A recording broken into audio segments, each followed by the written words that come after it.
രണ്ടുപേരും ആയല്ലോ. പിന്നെ മക്കളും അച്ഛൻ്റെ കൂടെ വരണം കേട്ടോ. വണ്ടി പുറപ്പെടാൻ തോന്നുന്നു. എന്നാ പിന്നെ ഞാനങ്ങോട്ട്.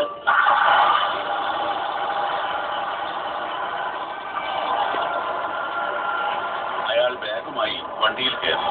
വണ്ടി നീങ്ങി തുടങ്ങി. അവർ അയാളെ കൈവീശി യാത്രയാക്കി. ഇത്രയും കാലത്തെ സർവീസിനിടയിൽ അയാൾക്ക് ലഭിച്ച ഏറ്റവും വലിയ നേട്ടം ഈ സൗഹൃദമാണെന്ന് പോലും അയാൾക്ക് തോന്നി.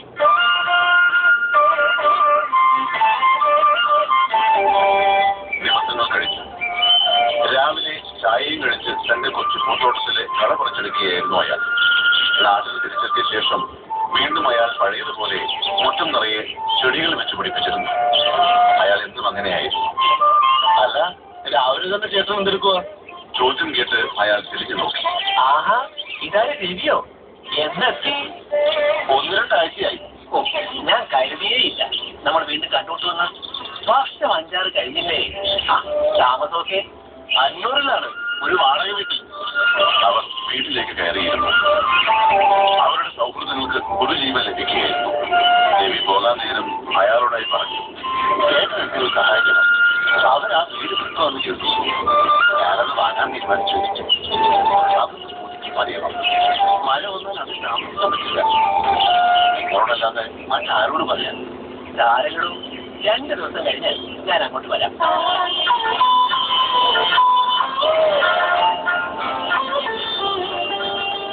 ആ പഴയ വീടിന്റെ സ്ഥാനത്ത് അവർ ഒരു കൊച്ചു വീട് പണി കഴിപ്പിച്ചു. മഴയ്ക്ക് മുൻപ് തീർക്കാൻ കഴിഞ്ഞില്ലെങ്കിലും ഓണത്തിനെങ്കിലും താമസം തുടങ്ങണമെന്ന് അവർ തീരുമാനിച്ചു.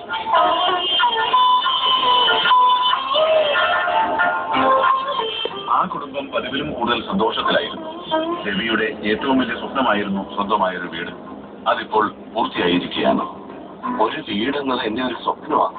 അതിലൊരു ദിവസം താമസിച്ചിട്ട് മരിച്ചാലും വേണ്ടിയില്ല.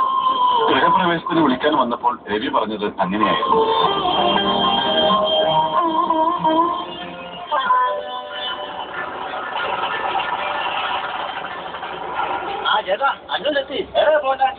ഡ്രൈവറുടെ ചോദ്യം കേട്ട് അയാൾ പെട്ടെന്ന് പുറത്തേക്ക് നോക്കി. ആ വായനക്കാരൻ ഡ്രൈവർ വണ്ടി നിർത്തി. അയാൾ കാശ് കൊടുത്തിട്ട് ഇടവഴിയിലേക്ക് ഇറങ്ങി നടന്നു.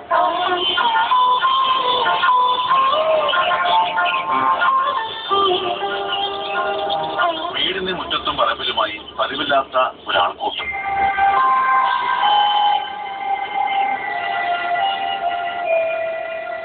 അവർക്കിടയിലൂടെ അയാൾ നടന്ന മുറ്റത്തെത്തി.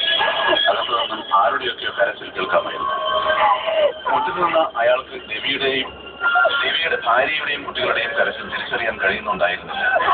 വെള്ളത്തുണിയിൽ പുതപ്പിച്ച രവിയുടെ ശരീരത്തിനടുത്ത് അവർ അർത്ഥബോധാവസ്ഥയിലായിരുന്നു. മുറ്റത്ത് നിന്നും ചിലർ പറയുന്നത് അയാൾ കേട്ടു. പുതിയ വീടിന്റെ കുടിവെച്ച് മുമ്പ് നടത്താറുള്ള ഹോമത്തിന് വേണ്ടി സാധനങ്ങൾ ഒരുക്കിയായിരുന്നു. അപ്പോഴാ ഇളനീരില്ലെന്ന് കണ്ടത്. രവി ഇളനീര് വയ്ക്കാത്ത എനിക്കാണ്. കഷ്ടമെന്നല്ലാതെ വേറെന്ത് പറയാൻ?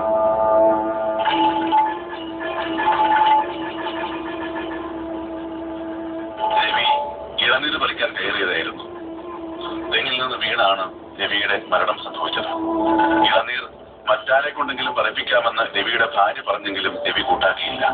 തളപ്പ് കെട്ടി രവി ആ വൈകുന്നേരം തെങ്ങിൽ കയറി. അസ്തമന സൂര്യന്റെ സ്വർണ്ണപ്രതിയിൽ താൻ പിടിക്കുന്നത് പഴുത്ത ഓലയിലാണെന്ന് രവി അറിഞ്ഞില്ല.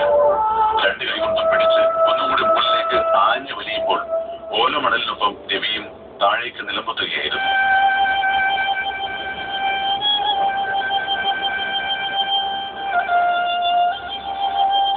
ആളുകൾ അകത്തേക്കും പുറത്തേക്കും വന്നും പോയിക്കൊണ്ടുവരുന്നു. അയാൾ വല്ലാതെ അസ്വസ്ഥനായി. വയ്യ. ഇന്നലെ വരെ കണ്ട രവിയുടെ ചിരിക്കുന്ന മുഖം മാത്രം മതി തന്റെ മനസ്സിൽ.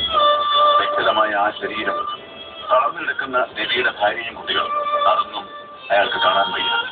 അയാൾ അകത്തേക്ക് കയറാതെ മെല്ലെ തിരിച്ചു നടന്നു. ഉത്രാട നിലാവ് വീണ ആ ഇടവഴിയിലൂടെ മെല്ലെ മെല്ലെ അയാൾ തിരിച്ചു നടന്നു.